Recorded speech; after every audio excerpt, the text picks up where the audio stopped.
Okay, सो इस case में हम क्या देख सकते हैं कि जब वेरिएंस जो है उसकी वैल्यू मीन से ज़्यादा आएगी तो इस केस में हमारा जो पॉपुलेशन रहेगी वो किस टाइप की रहेगी, क्लम्प्ड रहेगी। सेकंड क्या है, अगर जो वेरिएंस है वो इक्वल होगा मीन के तो इस कंडीशन में हमारी जो पॉपुलेशन का डिस्ट्रीब्यूशन होगा वो किस टाइप का होगा, रैंडम टाइप का होगा। एंड लास्टली हम क्या देख सकते हैं, जब वेरिएंस जो है, ठीक है, वो क्या हो जाएगा, वो क्या कम हो जाएगा मीन से, मतलब मीन की वैल्यू अगर ज़्यादा हो जाएगी तो इस केस में क्या हो जाएगा, हमारा जो डिस्ट्रीब्यूशन होएगा पॉपुलेशन का वो किस टाइप का होगा, यूनिफॉर्म टाइप का होगा। ठीक है, तो स्पीशीज़ वन में हम क्या देख सकते हैं, स्पीशीज़ वन में जो हमें मीन गिवन है वो है 18 और वेरिएंस है 48। तो इस केस में जो वेरिएंस है is much higher than mean की वैल्यू। तो जब वेरिएंस हायर होगा मीन की वैल्यू से तो हमारा जो पॉपुलेशन होगा वो क्लस्टर टाइप का होगा। क्लियर। सेम सेकंड स्पीशीज़ के लिए हम देख सकते हैं कि जब हमारे मीन की वैल्यू कितनी है, 3.56 है और वेरिएंस क्या है, 3.2 है। तो इस केस में हम क्या देख सकते हैं कि जो हमारे मीन की वैल्यू है वो क्या है, स्लाइटली लार्जर है एज़ कम्पेयर टू वेरिएंस। तो जो मीन की वैल्यू क्या हो जाएगी, वेरिएंस से लार्जर हो जाएगी। तो इस कंडीशन में जो हमारा डाटा होगा वो पॉपुलेशन होगी वो किस तरीके की होगी, यूनिफॉर्म होगी या फिर क्या होगी, रैंडम हो जाएगी। तो हम क्या देख सकते हैं, जो स्पीशीज़ वन है वो क्या हो जाएगी, क्लस्टर्ड कहलाएगी, और जो स्पीशीज़ टू होगी वो कैसी होगी, रैंडमली डिस्ट्रीब्यूटेड होगी। ठीक है, तो इसको इन फार्मूलाज की हेल्प से हम क्या कर सकते हैं, हम ये कंक्लूज़न निकाल सकते हैं कि हमारी स्पीशीज़ का जो पॉपुलेशन का टाइप कैसा है, क्लस्टर्ड है, क्लम्प्ड है या फिर क्या है, यूनिफॉर्म है। ठीक है, सो आई होप आपको ये क्वेश्चन अच्छे से समझ आ गया होगा। ओके, देन नेक्स्ट क्वेश्चन हम क्या देख रहे हैं, नेक्स्ट क्वेश्चन जो है वो है an ant moving straight upon encountering an obstacle. मतलब एक आंट स्ट्रेट मूव कर रही है और वो उसके सामने क्या आ जाता है, एक ऑब्स्टेकल आ जाता है, उसके रास्ते में रुकावट आ जाती है। अब उसके बाद में टर्न इधर राइट एंड लेफ्ट। अब वो आंट इस ऑब्स्टेकल से को क्रॉस करने के लिए या तो क्या करेगी, वो राइट की तरफ मूव कर देगी या फिर कहाँ मूव कर सकती है, लेफ्ट की तरफ कर सकती है और फिर अपनी डायरेक्शन में कंटिन्यू मूव कर सकती है। To test the hypothesis that the direction choose by ant is random. अब हमें इस बात की हाइपोथेसिस को टेस्ट करना है कि जो आंट ने डायरेक्शन चूज किया है क्या वो डायरेक्शन रैंडम है।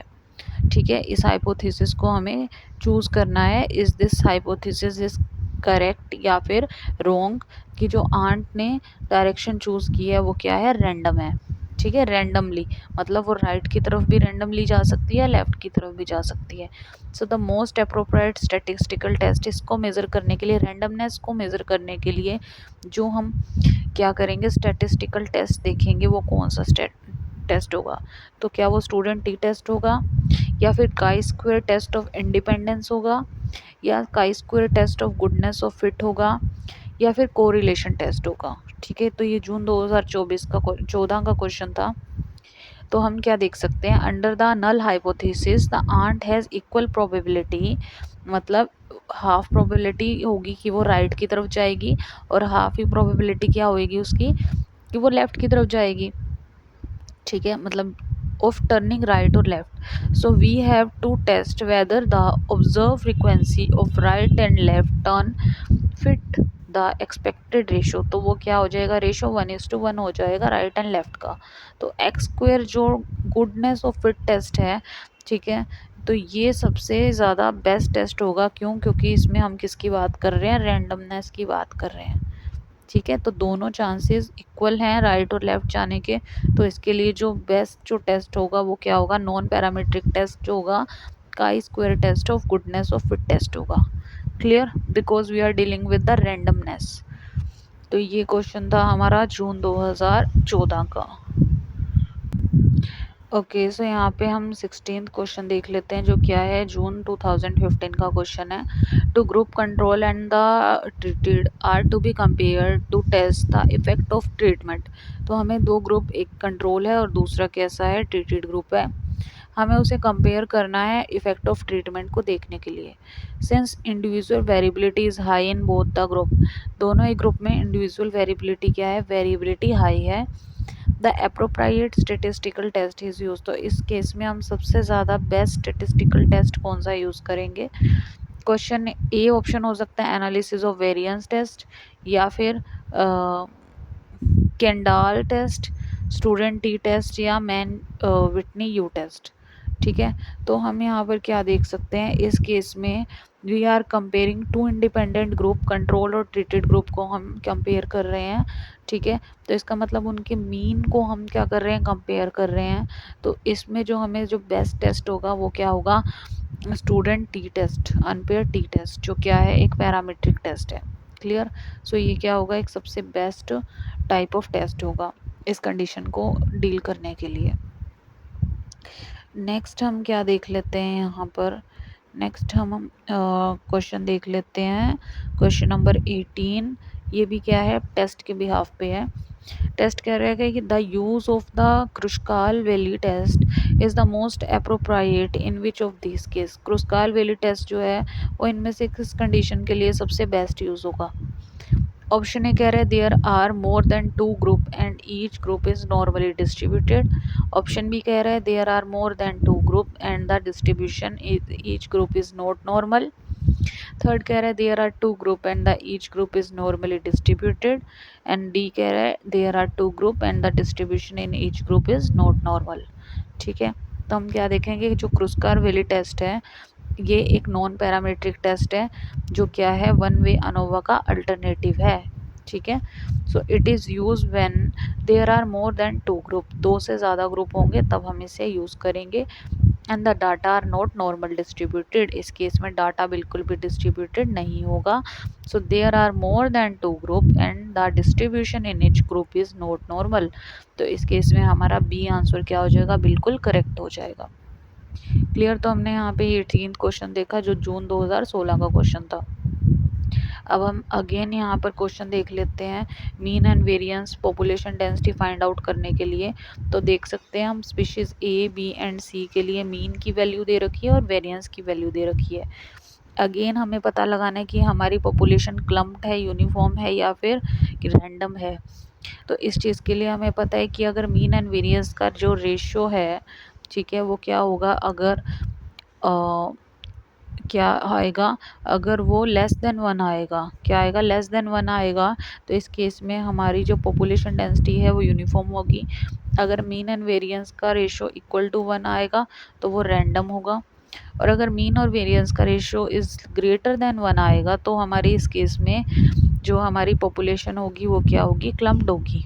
ठीक है, तो स्पीशीज़ ए में देख रहे हैं अगर हम मीन और रेशियो और स्टैंडर्ड डेविएशन को, वेरिएंस और मीन को डिवाइड करेंगे और हमारा आंसर अगर क्या आ रहा है 0.70 आ रहा है, तो इस केस में ये वैल्यू 1 से लेस है। और अगर ये वैल्यू 1 से लेस होगी तो इस कंडीशन में जो हमारा डिस्ट्रीब्यूशन होगा, density distribution, population density distribution, वो यूनिफॉर्म टाइप का होगा। स्पीशीज़ भी देख लेते हैं जिसमें क्या है, वेरिएंस अपॉन मीन का जो रेशियो है 0.049 आया है, जो रेशो क्या है, एक 1 वैल्यू से क्या है, लेस है। तो जब हमारा रेशो 1 से लेस होगा तो इस कंडीशन में हमारा डाटा यूनिफॉर्म होगा और डिस्ट्रीब्यूशन किस टाइप का होगा, रैंडम टाइप का होगा।